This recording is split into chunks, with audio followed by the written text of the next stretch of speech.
넥스트 엔비디아를 찾아서 2편입니다. 1편이 반응이 엄청 좋았어요. 여러분들이 네, 많이 보셨더라고요. 네, 엔비디아 그 이상의 상승력을 나타낼 수 있는 성장주는 무엇일까 고민하셨던 것 같은데 이 시리즈는 엔비디아의 데이터 센터와 인공지능 산업이 초고속으로 발전하면서 파생되는 기업을 좀 파헤쳐보는 그런 시간입니다. 이미 큰 놈 말고 우리가 알죠. 누가 큰지. 애플이나 구글, 아마존 이런 거 말고 앞으로 큰 놈을 한번 찾아보는 게 목적입니다. 그리고 엔비디아를 대체하는 걸 찾는 게 아니라 그 이제 기반 데이터 산업을 통해서 이제 앞으로 파생되는 여러 가지 분야, 반도체뿐 아니라 인공지능뿐 아니라 여러 가지를 좀 볼 겁니다. 네.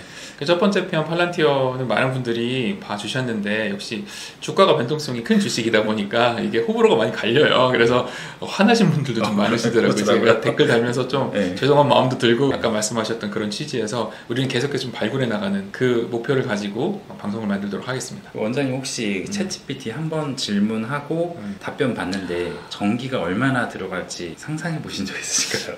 나의 노력이 얼마나 들어갈지 생각해 봤지만 전기가 얼마나 들어갈지 생각 안 해봤는데 근데 요새 이런 인공지능 분야에서 데이터 센터 때문에 전기 수요가 엄청나게 늘어날 거다 이런 얘기는 많이 있잖아요. 네. 그래서 제가 물어봤어요. 네. GPT-5한테 전기 얼마나 먹냐고. 네, 그랬더니 이제 하루에 약 50만 킬로와트시를 쓰는데 이게 미국 가정의 하루 사용량의 17,000배나 된다고 해요. 전기세로 따지면 이게 9천만 원 정도 되는 거거든요. 9천만 원? 예, 뭐 세금이나 누진세 이런 걸 잘 모르니까 안 따져봤습니다. 근데 이제 질문하고 답하는 게 하루 평균 2억 회거든요. 이거 계속 늘어나고 있어요.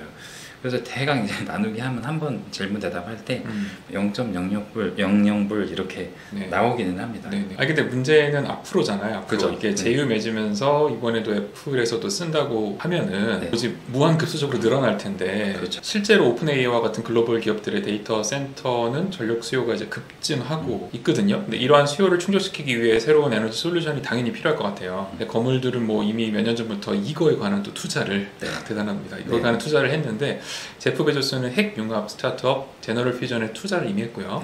샘 올트먼은 핵융합 태양광 그리고 SMR이라는 소형 모듈 원자로 기업 오클로에 2014년에 투자를 이미 했어요. 샘 올트먼이 이제 지금 그 전기세 제일 많이 내고 있는 사람이잖아요. 그렇죠. SMR은 현재 있는 원전을 축소시켜서 만든 직기 간편하고 이제 오늘의 주제가 이 SMR입니다. 그럼 오늘 고른 주제 다시 한번 잘 말씀해 주시겠어요? 어떤 기업이죠? 그래서 오늘 제가 고른 넥스트 엔비디아 2편으로 살펴볼 기업은 환경에 진심인 남자가 있죠. 빌 게이츠. 예, 빌 게이츠가 2008년에 설립한 SMR 선도주자 테라파워입니다. 테라파워. 얘기는 많이 들어봤는데 자세히 그 기업에 대해서 알아본 적은 없는 것 같아요. 오늘 한번 제대로 파헤쳐 볼까요? 6월 10일에 와이오밍주에 착공식을 실제로 열었습니다. 이거 최초거든요. 그래서 앞서 본 사진이 이 사진이 이게 바로 그 착공식 하는 저기 빌 게이츠 있는 거잖아요. 네, 가운데 빌 게이츠 있고 실제로 SK온 그 부회장도 참석을 했는데 저기에는 못 꼈어요. 근데 이렇게 보니까 다 백인들이기는 한데 저 검정색 저분이 SKO 그렇죠. 여기서 이제 이쪽에서 보고 계십니다. 어둠의 기운이 느껴지네요.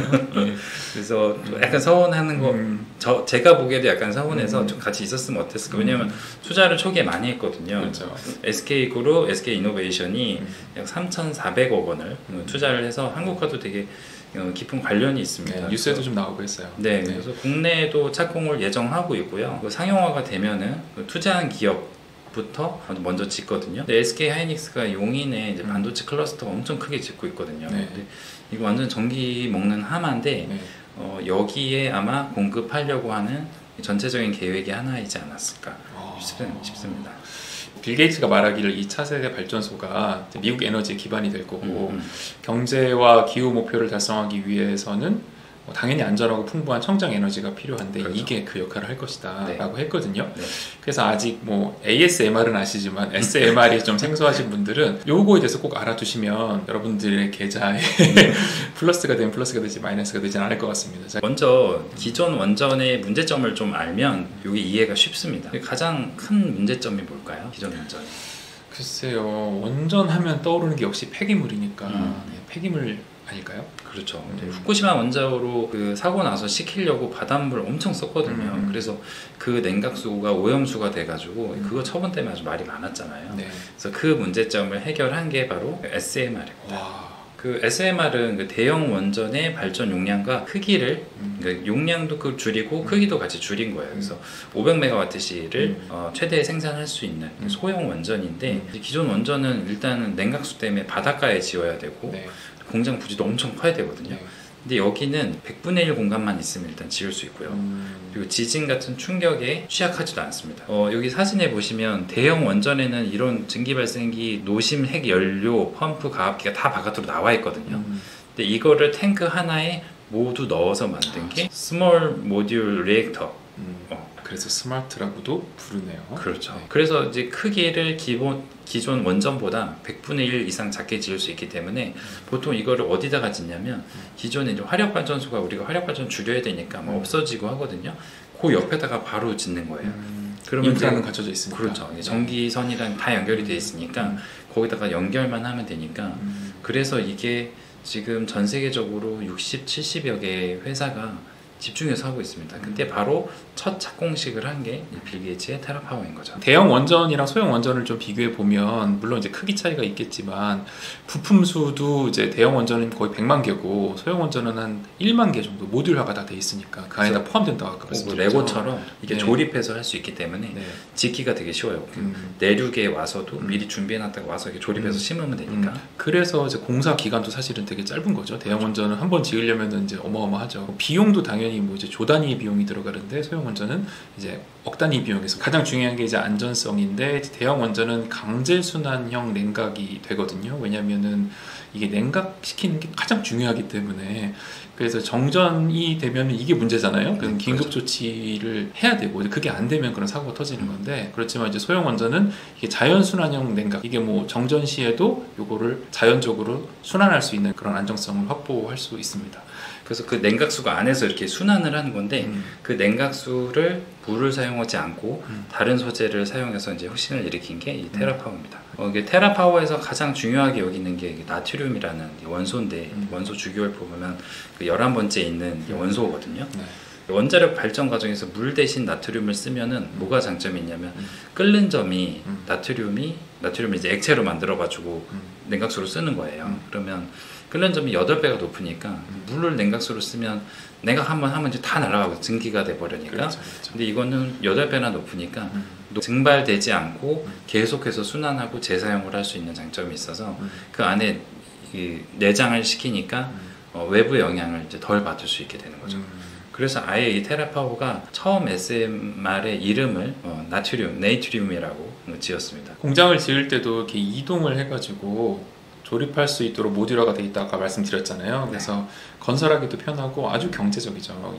그리고 또 가장 큰 특징이 역시 안정성인데 만약 지진 같은 외부 충격이 있어서 냉각수 공급이 끊어지더라도 SMR은 외부의 전환 없이 자연 냉각이 가능합니다. 대형 원전보다 크기가 매우 작기 때문에 그 내부에서 발생하는 열도 그만큼 낮으니까 이런 과정에 따라서 방사능 폐기물이 현저하게 줄어들고 뭐 원전이니까 뭐 당연히 탄소는 제로고 그렇죠. 가장 문제가 되는 폐기물과 관련된 부분을 아주 혁신적으로 개선을 했다고 볼 수 있어요. 그래서 이거를 짓는데 지역사회 발전이 오히려 크지 않은 게 예를 들면은 와이오밍주 같은 경우는 거기가 이제 화력 발전이 있던 자리고 태양광의 발전 효율이 되게 떨어지면서도 바닷가에서 머니까 그 기존의 원전에서 공급을 받기 어려운 위치예요. 근데 이제 화력 발전이 폐쇄가 되니까 이 사람들이 지금 일자리가 되게 불안했거든요.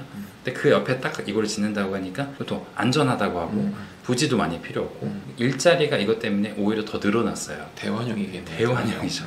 그래서 착공 언제 하냐고 막 물어보고 그 주정부에서는 막 지원해주고 그래서 이게 사실 처음 짓는 거기 때문에 비용이 되게 비싸거든요. 전력 양 대비 효율로 하면 가성비가 2배로 떨어지는 상태예요. 근데 하나 짓는 게 쌀 뿐이지 전체 똑같은 기준으로 만들려면 이 가성비가 사실 떨어지는데 지금은 이제 국가에서도 지원해주고 주정부에서도 지원을 해주기 때문에 이게 착공을 할 수 있었던 겁니다.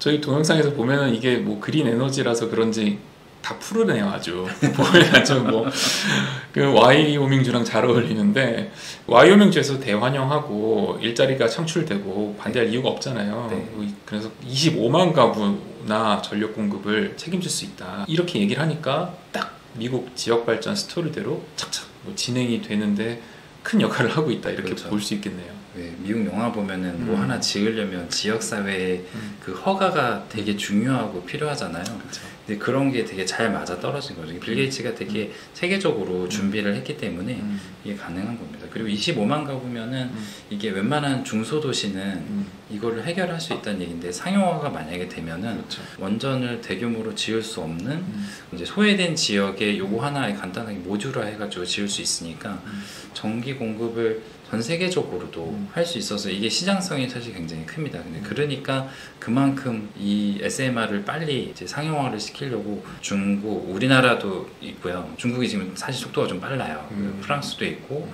그 탈원전한 곳이 아니라면 집중을 굉장히 많이 하고 있습니다. 25만 가구라 그러면 거의 뭐 진짜 큰 신도시급 하나 전체를 먹여 살릴 정도니까 그렇죠. 사실은 이게 실현이 되고 정말 효율적으로 사용이 되면은 상당한 발전인 거죠. 그래서 빌 게이츠가 쓴 책 중에 뭐 기후 재앙을 피하는 법이라고 있어요. 근데 그 사람이 환경에 대해서 정말 진심이고 또 어떻게 생각하고 실제로 실천에 옮기고 있다는 것을 알 수가 있는데, 그러면 모든 거는 다 좋은 것만 있는 건 또 아니니까 SMR이 좋기는 한 것 같은데, 뭐 제가 얼핏 보기에도 어쨌든 뭐 건설 비용이라든지 그 외 여러 가지 단점들이 있을 것 같은데 그 단점들에 대해서 좀 설명을 해주세요. 일단 첫 번째는 건설 비용이 비싸다는 겁니다.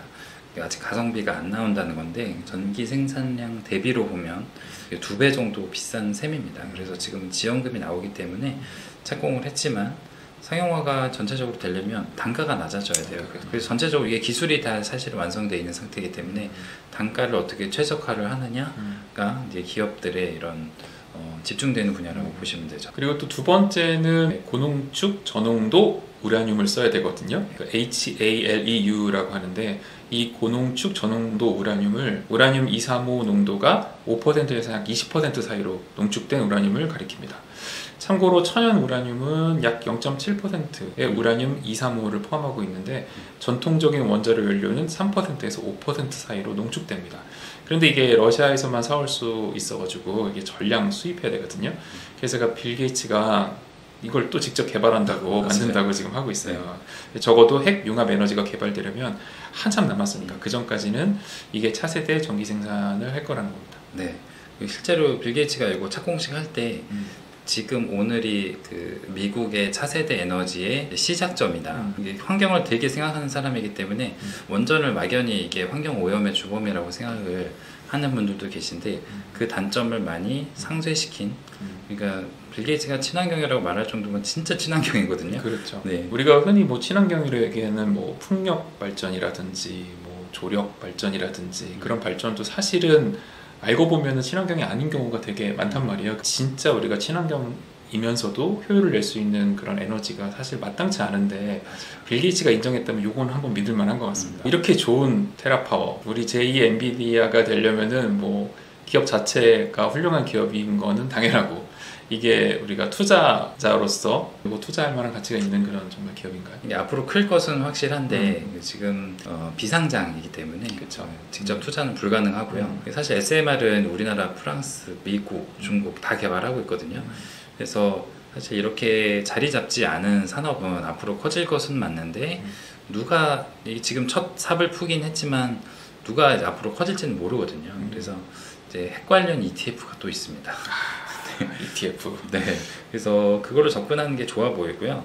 그 테라파워가 착공을 하기도 했고, 또 빌 게이츠 때문에 유명세가 있죠. 그리고 그렇죠. 그런데 이제 뉴스케일이라는 기업은 상장이 실제로 돼 있고 티커가 SMR이에요. 와, 이거 약간 외우기 쉽네. 선점 같은 거거든요. 네. 그래서 좀 큰 회사입니다, 이거는. 그래서 이런 기업들이 포함된 ETF가 적당하지 않나 하고 생각을 하고요. 그리고 미국은 그 큰 에너지 기업들이 엑손 같은? 네, 엑손모빌, 쉐브론, 그리고 넥스트 에라 에너지라든지 우리가 들어보지 못한 에너지 기업들이 굉장히 많아요. 네. 근데 얘네들이 돈 된다 그러면은 직접 투자를 하기도 하고 아니면 이런 기업들을 다 인수를 합니다. 그래서 속도가 그때부터 더 급속도로 빨라지거든요. ETF로 접근을 하면 음. 그런 타이밍들을 좀 잘 알 수도 있고 결국은 나중에 가서 보면은 이런 어떤 새로운 기술이 발전을 하면 이 섹터가 같이 크는 경우가 있으니까 그렇죠. 그냥 가장 큰 에너지 기업에 투자를 하는 것도 방법이기도 합니다. 우리가 지금 AI에 눈독 들이고 있는데 이를 더 발전시키기 위해 전기가 필요하고 그러려면 신재생 에너지가 필요하다는 식으로 연결되는 그 인사이트는 되게 좋은 것 같아요. 아, 그죠. 네. 아주 정확하게 네. 짚으셨습니다. 네. 그래서 이 사진에 음. 어떻게 보면 네. 아 진짜 삽질. 이게 삽질이 친환경 되지- 삽질. 네. 친환경 삽질로 저 콘크리트 저 기계를 놓고 삽으로 직접 하는 거 보니까 진짜 친환경인데. 그렇죠. 네. 이게 인류의 어떤 큰 변화를 가져올 사실은 전기 에너지는 지금 혁신이 필요할 수밖에 없거든요. 네. 화력 에너지를 계속 뗄 수도 없고 이게 감당을 할 수도 없어요. 그렇죠. 그렇기 때문에 기대가 되는 분야입니다. 우리 구독자님들과 함께 한번 기대해 보겠습니다. 네. 네. 감사합니다.